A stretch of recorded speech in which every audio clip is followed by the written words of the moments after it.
চিত্রনায়িকা সাদিকা পারভিন পপির ফিল্মি কেরিয়ারের বক্স অফিসের বিবেচনায় সেরা 6 মুভি নিয়ে আমাদের এখনকার আয়োজন। So let's go to the main topic.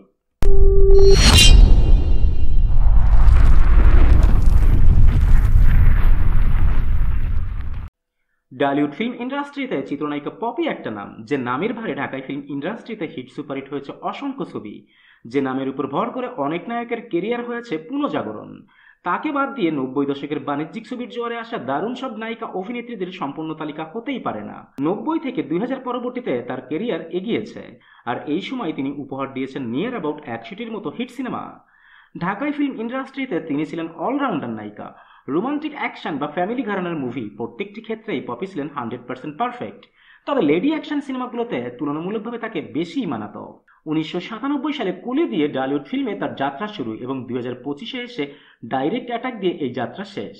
আর এর মাঝে পপি কমপক্ষে 225টির মতো সিনেমায় অভিনয় করেছেন। জাতীয় চলচ্চিত্র পুরস্কারও পেয়েছেন 3বার। আর বক্স অফিসের কালেকশনের বিচারে তার কেরিয়ার সেরা 6 সিনেমার তালিকার ষষ্ঠ অবস্থানে রয়েছে 2001 সালে মুক্তিপ্রাপ্ত ডিরেক্টর মন্তাজুর রহমান আকবর পরিচালিত পপি রুবেল ও ডিপজল অভিনীত 2001 সালে বছরের প্রথম সুপারহিট সিনেমা ভয়ঙ্কর সন্ত্রাসী।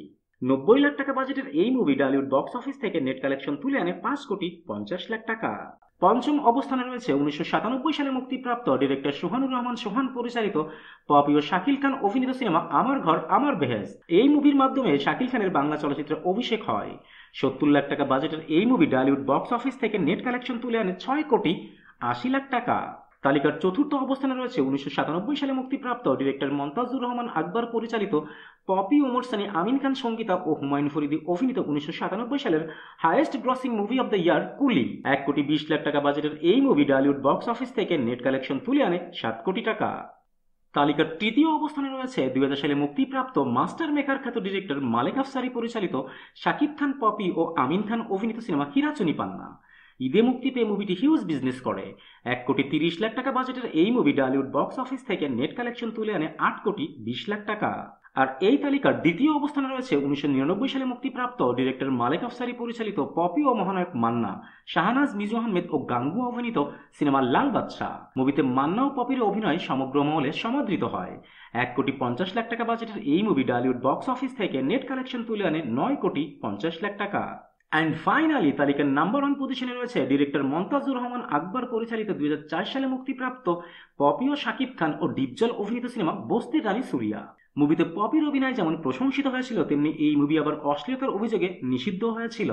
1,30,00,000 টাকা বাজেটের এই মুভি বক্স অফিস থেকে নেট কালেকশন তুলে আনে 9,80,00,000 টাকা এবং হয়ে যায় পপির কেরিয়ারের সর্বোচ্চ ব্যবসা সফল cinema. That's it for today. আবারও দেখা হবে নতুন কোনো ভিডিওতে নতুন কোনো টপিক নিয়ে। Till then tata and bye bye. আর হ্যাঁ, প্লিজ সাবস্ক্রাইব করতে ভুলবেন না কিন্তু।